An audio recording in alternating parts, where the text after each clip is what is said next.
and as you can see, we opted to nix the upper cabinets, and instead we're going to be making some DIY floating shelves.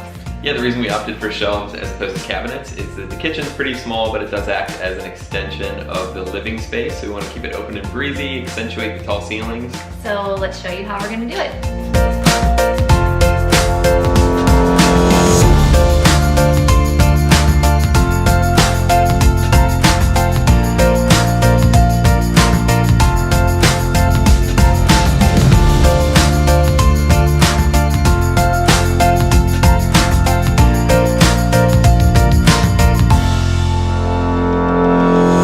Our shelves to appear 2 inches thick, but to purchase a 2-inch thick slab of wood is very costly. So the way we're going to get around that is we're going to build a ladder frame out of 2x2s that'll support the structure, and then we'll skin that frame with finished grade plywood so it'll end up looking really nice and attractive.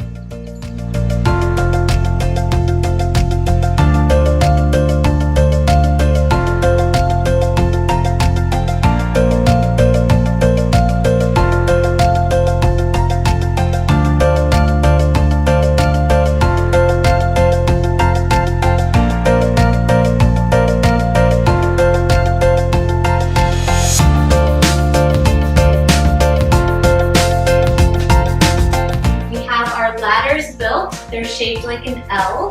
They're going to go in the corner just like this.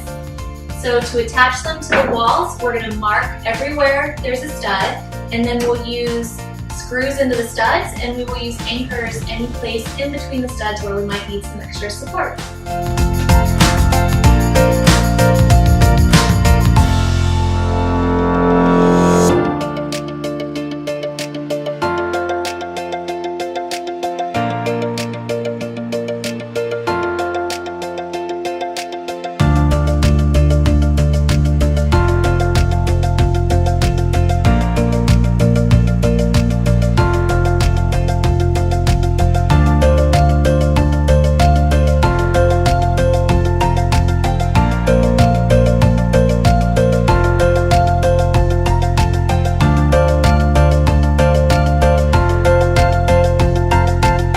Finish up the framework, we got everything mounted to the wall, it's nice and secure. We hit a bunch of studs, so we're really happy with how it turned out.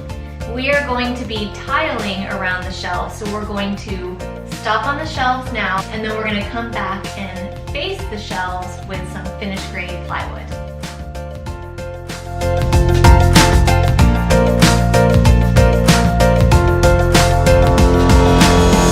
Tiling is complete. The next step is to skin our shelves with furniture-grade plywood.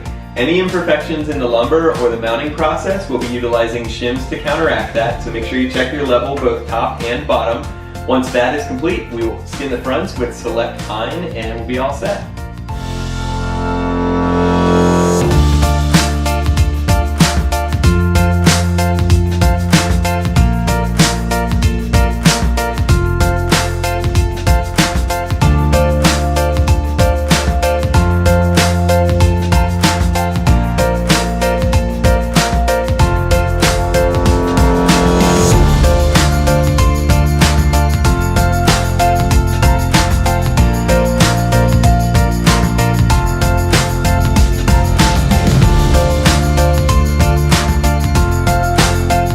Everything's nice and level after we shimmed up and skinned. I have a piece of select pine that's going to get cut to finish off the front.